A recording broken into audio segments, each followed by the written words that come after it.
Hello tout le monde, voilà je vous retrouve donc pour une nouvelle vidéo. Donc c'est une vidéo un peu spéciale, donc comme vous le voyez, je suis sur un colo dans le livre de Hanna Karlzon, donc Middernacht Masquerade.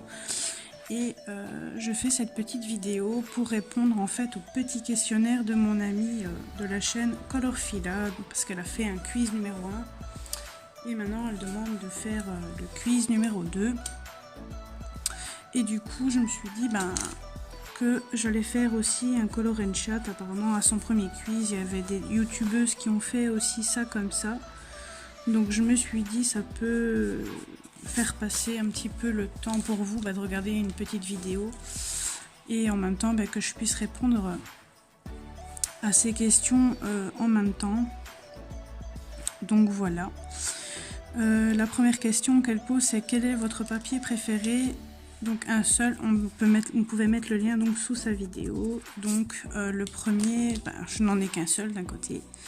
Donc moi le seul que j'ai c'est le Bristol et franchement je l'aime beaucoup. C'est un papier qui est quand même assez correct. Après pour 50 feuilles j'avais payé 50 € dans un magasin d'art. Donc autant vous dire que le papier Bristol c'est pas donné. C'est un papier quand même qui est assez lisse et fort épais et franchement il est nickel. Enfin moi j'aime bien. Ensuite, sa deuxième question: quels sont vos pastels préférés secs? Pastel préféré sec, de toute façon, je pourrais en donner plusieurs, mais ma préférée, ça reste les pans pastel, il n'y a rien à faire. Ça restera mes chouchous numéro 1 de pastel que j'adore tout simplement. Enfin, c'est un matériel qui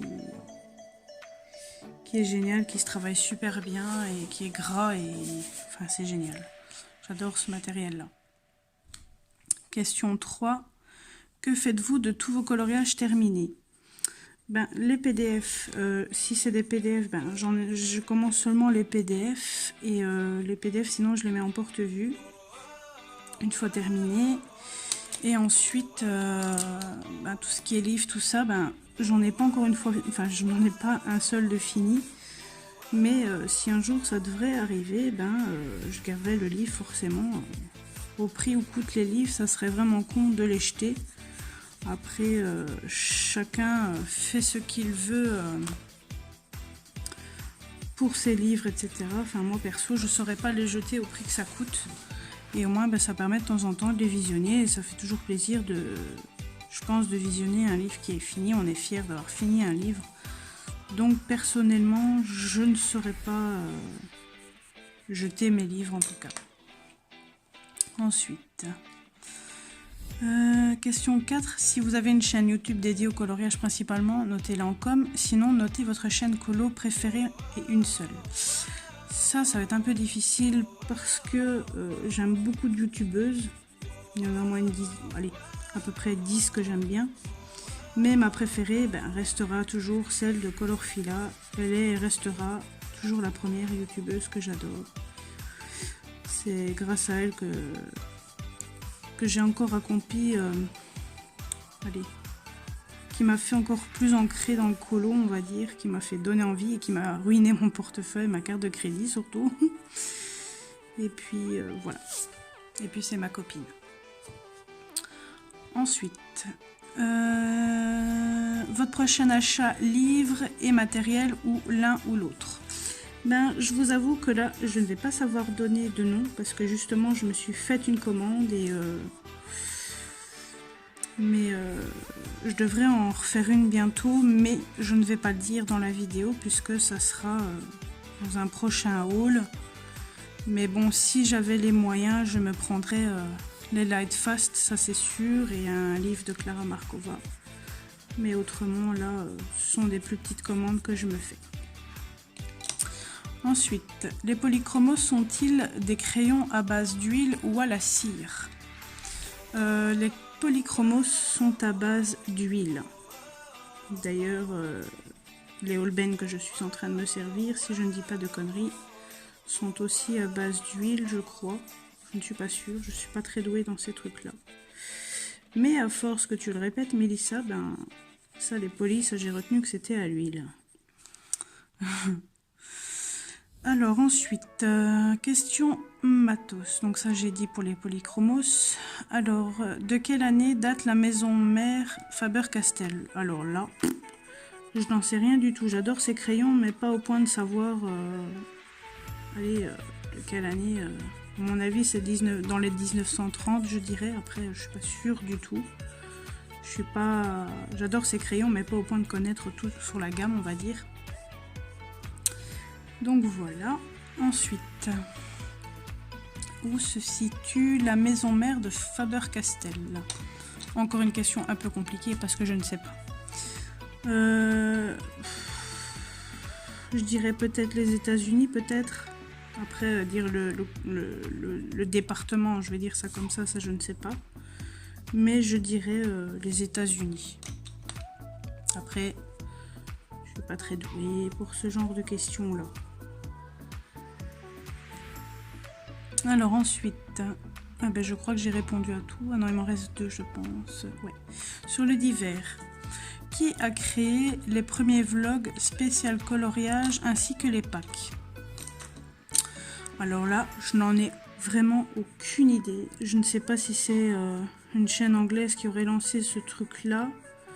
Mais moi, je dirais plutôt Morgane Colopassion, mais je ne suis pas sûre à 100%. Après, ça fait que 2 ans que je colorie et tout ça, franchement, j'y connais rien du tout. C'est des questions qui sont pas évidentes. Peut-être que d'autres vont savoir y répondre, mais moi, aucune idée, franchement. Et ensuite, la dernière question. Quel est le livre que vous conseilleriez à une débutante pour se lancer dans l'art-thérapie? Alors, moi, quand j'ai commencé l'art-thérapie, je me suis lancée dans des carrés Disney. Après, ça dépend si les gens sont plus Disney, pas Disney. Moi, personnellement, c'est comme ça que j'ai commencé. Après, ça, c'est chacun selon ses goûts. Si vous aimez les Disney, je dirais dans un carré Disney également, parce qu'il ne faut pas se ruiner non plus au tout début quand on ne sait pas si on va vraiment se lancer dans cette activité-là ou pas. Et si c'est dans un hors Disney, je dirais plutôt des Maria Troll ou... Enfin non, ça fait encore des livres quand même qui reviennent quand même assez cher. Je dirais même du Edwina McNamee justement, parce que les livres sont aux alentours de 7-8 €. Ouais, ou même des Analines qui sont à 8 €, qui sont pas si chers que ça, et que si on rate, qu'on n'aime pas ce livre-là, enfin ce genre de livre, et qu'on n'aime pas l'art-thérapie tout simplement, je trouve que c'est pas mal comme livre pour débuter. Après, moi, quand j'ai commencé les livres de portraits, tout ça, ça a été Anna Carlzon, et c'est resté Anna Carlzon. Ça fait 2 ans que j'adore cette illustratrice et ça changera pas. Après, si vous aimez bien les portraits, tout ça, et que vous êtes sûr de rester dans la lancée d'art-thérapie, je dirais Anna Carlzon. Après, ça dépend les goûts de chacun, tout simplement. Et je pense que je suis arrivée à la dernière question. Ouais. Donc, je réponds à ces 10 questions. Je vais encore laisser... la vidéo tournée, mais je mettrai la musique un peu plus forte, peut-être si j'y arrive jusqu'à la fin de la vidéo, comme ça, à moins que je laisserai le son et que je parle un petit peu, mais bon, j'ai l'impression de me parler à moi-même. C'est ça qui est un peu embêtant, que je n'ai pas mis l'abonné, parce que du coup, je peux pas faire de vidéo sur YouTube, vu que je n'ai pas mis l'abonné, donc c'est ça qui est un peu embêtant. Que du coup je pourrais faire des lives et faire le replay du live, et malheureusement comme j'ai pas mis l'abonné, je peux pas le faire, donc du coup obligé de faire tout simplement avec mon téléphone. J'aime pas l'effet par contre que ça donne sur mon colo.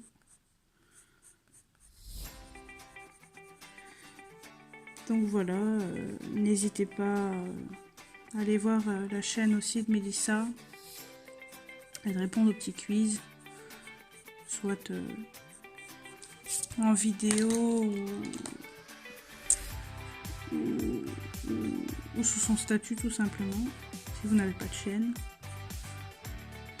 Je trouve que c'est chouette de faire ce genre de petit jeu parce que ça fait participer tout le monde. Et ça change un petit peu de toutes les vidéos qu'on retrouve sur YouTube, je trouve. Donc ben là, comme vous l'avez vu et que je l'ai dit, je suis dans le mascarade et je fais au Holbein. J'aime beaucoup ces crayons.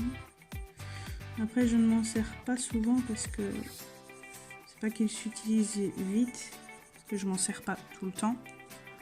Mais si on s'en sert tout le temps, ben, je trouve qu'ils partent vite.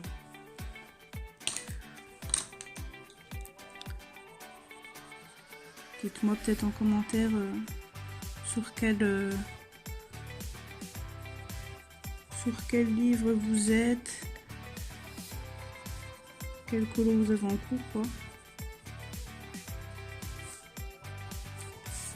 Et dites-moi en commentaire si vous voulez... Non, je vais reformuler ma question autrement. Qu'est-ce que vous aimeriez avoir comme vidéo sur la chaîne? Que ce soit test de matériel ou autre, n'hésitez pas à me le demander, je le ferai avec grand plaisir. Test de matériel ou n'importe. Hein. Bon, je vais blaguer tout ça.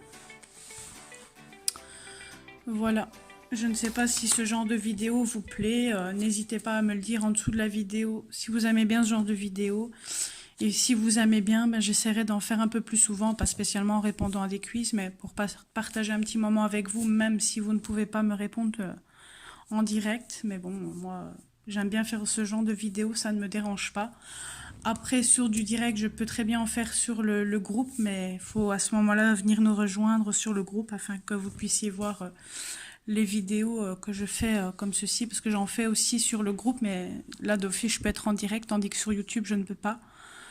Donc voilà, je vous fais plein de gros bisous, n'hésitez pas à liker la vidéo si elle vous a plu, à vous abonner à la chaîne si ce n'est pas fait, à me dire en commentaire ce que vous avez pensé de cette petite vidéo. Je vous fais plein de gros bisous, prenez soin de vous et à la prochaine pour une seconde vidéo par la suite. Enfin non, je ne vais même pas dire seconde parce que c'est déjà la deuxième que j'ai faite aujourd'hui.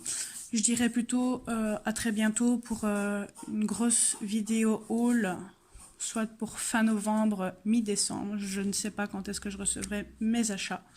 Donc je vous ferai une grosse vidéo sur mes achats. Je vous fais plein de gros bisous et à très bientôt.